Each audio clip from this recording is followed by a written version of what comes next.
Assalomu alaykum hurmatli ko'ruvchilar. Sharq Turkiston ovozining kundalik xabarlarini ko'rishingizni qarshi olamiz.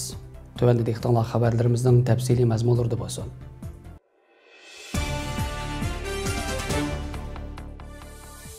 Bir 1933 yili 12 noyabr va 1944 yili 12 noyabrdan iborat o'xshash bir kunda Uyg'ur xalqi ikki qatim o'z mustaqilligini jakarlab, 20-asrdagi o'ziga o'zi xo'ja bo'lgan Sharq Turkiston Jumhuriyatini qurib chiqqan.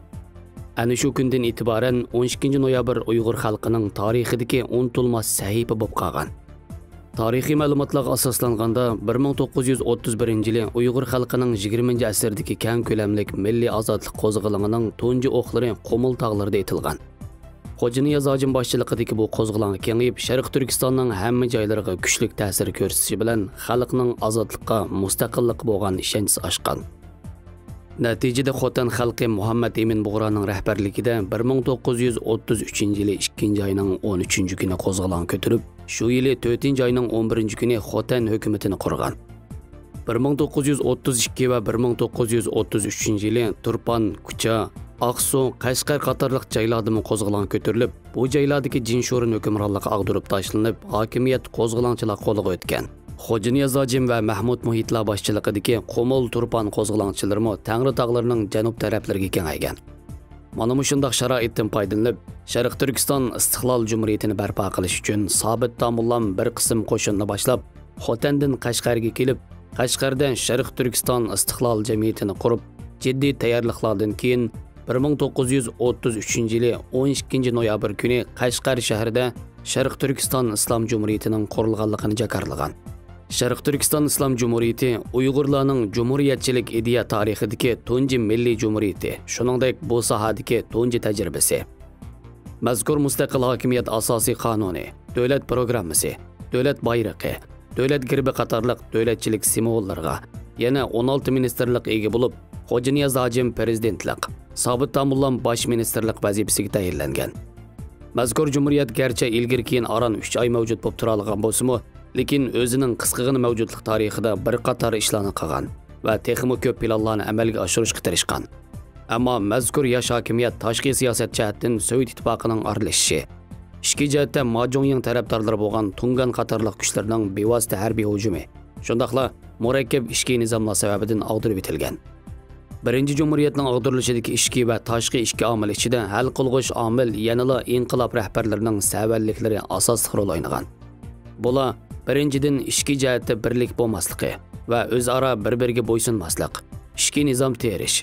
Ikkinchidan kuchni birlashtirib, yangi shaharni qisqa vaqtda ozod qilolmaslik. Uchinchidan birlikka kelgan harbiy qo'mondonlik va muntazamlashgan qo'shin va harbiy ta'lim-tarbiya ko'rgan komandir va askarlar sistemasi bo'lmaslik. 4. Millat tarkibining murakkabligi va mahallivozlik, yurtvozlik xohishlarining kuchli bo'lishi. 5. Umumyuzlik nodonlik, eng muhimi birlik, ittifoqlik, bir rahbari, bir yadroliq rahbarlik ostida ish etmaslikdir. Garchi 1933 yildagi Sharq Turkiston Islom Jumhuriyati qisqa umr surgan bo'lsa-mu, lekin uning ruhi va an'anasi Oy yulduzliq bayrog'i 1944 yilning 12 noyabriga meros bo'lib qolgan.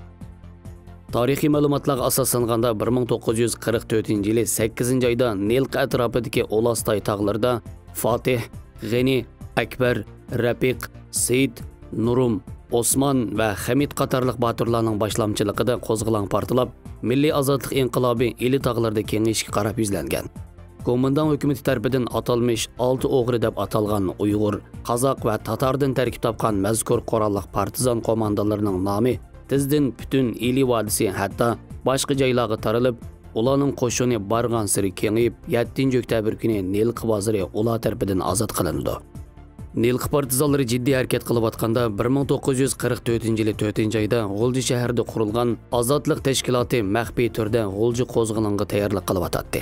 Nilqa ozod qilingandan keyin G'ani Batur, Fatih Batur qatorliqlar boshchiligidagi Nilqa qo'zg'olonchilarini asos qilgan holda Azadlık Teşkilatı ve G'ulji xalqi 7 noyabr kuni qo'zg'olonni boshlagandan tortib 12 noyabr kunigacha G'ulji shahridagi Harambog', Langshan qatorliq joylardan boshqa butun shaharni ozod qilgan.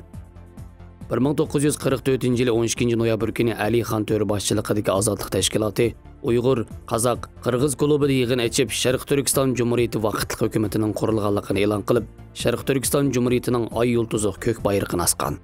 Birinchi kundagi qurilish yig'inida Sharq Turkiston Jumhuriyati hukumat a'zolari bekitib chiqilgan. Sharq Turkiston Jumhuriyati hukumatiga Alixon To'ra rais, Okimbek Xo'ja muavin rais, Abdurauf Mahsum bosh kotib bo'lgandan sirt yana 16 kishi hukumat a'zoligiga saylanib, jiddiy holda har qaysi ministerliklarni ta'sis qilish xizmatini boshlagan. Arqadilla sahiya, ma'arif, dehqonchilik, o'rmonchilik, diniy ishlar, ishki ishlar, boj, savdo va chorvachilik ministerliklarini qurib, uning mas'ullari vazifaga tayinlangan. Shuningdan tortib Sharq Turkiston Jumhuriyati hukumatining rahbarligida ili xalqi umumyuzli qo'zg'alib, tizdan ilini to'liq ozod qilib, 1945-yili 8-aprelda Sharq Turkiston milliy armiyasini qurdi. Uyg'urlarni asosiy yadro qilib har millat o'g'lonlaridan tuzilgan zamonaviy, muntizim va jangovar milliy armiya 6-oydan boshlab 3 yo'linish bo'yicha hujumga o'tib, Tarabag'atay va Altay viloyatlarini hamda Aqsu, Yarkent, Qashqar viloyatlarining bir qismini ozod qildi. Qisqasi ilgari keyin milliy armiya va shimol va janubdagi joylarda urush qilib, odam soni 40 mingdan oshib ketdi. Inqilob butun Uyg'ur diyorining 9 viloyati doirasiga har xil darajada yeyildi. 30 dan ortiq nahiya, minglagan yezilar ozod bo'ldi. Milliy armiya Xitoy qo'mondon armiyasining 80 ming kishilik qo'shinni iskanchiga oldi va 40 mingdan ortiq qo'shinni tarmar qilib, 26 minggacha bo'lgan har xil qurol yaroq, zo'r sondagi o'q-dori g'animat oldi. Xitoy qo'shinlari faqat Urumchi, Qashqar, Yakan, Xotan, Aqsu qatorliq shaharlarga markazlashib qoladigan vaziyat shakllanib, 1945-yilning 10-oyiga kelganda butun Uyg'ur diyori to'liq ozod bo'lish vaziyati shakllandi.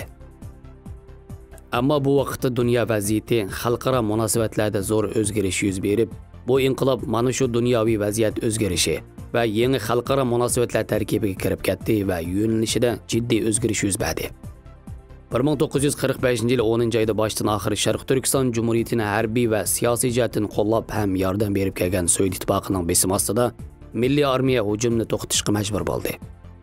Moskvaning ko'rsatmasi va besim ostida Sharq Turkiston Jumhuriyati hukumati bilan Xitoy qo'mondon markaziy hukumati o'rtasida tinchlik suhbati boshlanib, 8 oyga cho'zilgan suhbat natijasida birlashma hukumat qurilib, Sharq Turkiston tarafdan Ahmadjon Qosimi birlashma hukumatga muavin rais bo'ldi. 1946-yili Ahmadjon Qosimi inqilob rahbarlik o'rniga chiqqandan tortib, toki 1949-yilning oxirigacha bo'lgan oraliqda sobiq Sharq Turkiston hukumati yanada mustaqil hokimiyat sifatida o'zining burunqi mavjudligini saqlab, Urumchidagi Xitoy hukumati bilan harbiy, siyosiy, iqtisodiy va boshqa jihatlardan tirkishib turish vaziyatini davomlashtirgan. Xitoy qo'mondon hukumatining bitimidan foydalanib, ili Tarabag'atay va Altaydan iborat 3 viloyatni besib olish, iqtisodiy jihatdan nobud qilish planlarini bayron qilgan. Ahmadjon Qosimi rahbarligidagi milliy ozodlik inqilob rahbarligi bu jarayonda ijtimoiy, iqtisodiy, madaniy ma'rif va boshqa jihatlardan o'zini taraqqiy qildirish, kuchaytirish bosqichlarini boshdan kechirib, Xitoy qo'mondon hukmronligidagi 7 viloyatdagidan ustun turmush saviyasi va iqtisodiy ma'rif afzalligi yaratib, Uyg'urlarning zamonaviy davlatchilik ideyasi va asosini turg'izdi.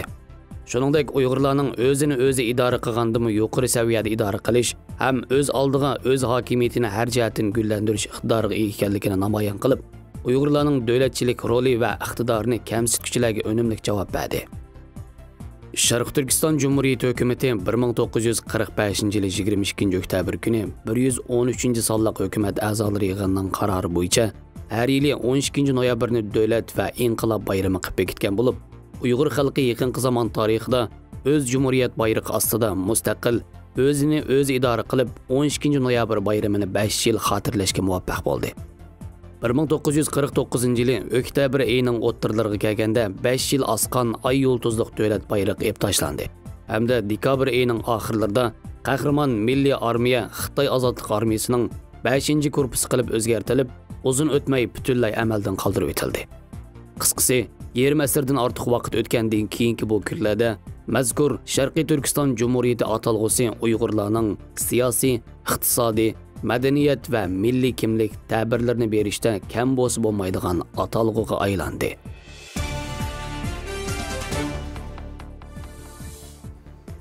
Xabarlarimizni ko'ringlar, rahmat. Ko'rishgacha omon bo'linglar. Xayr xo'sh, Allohga omonat.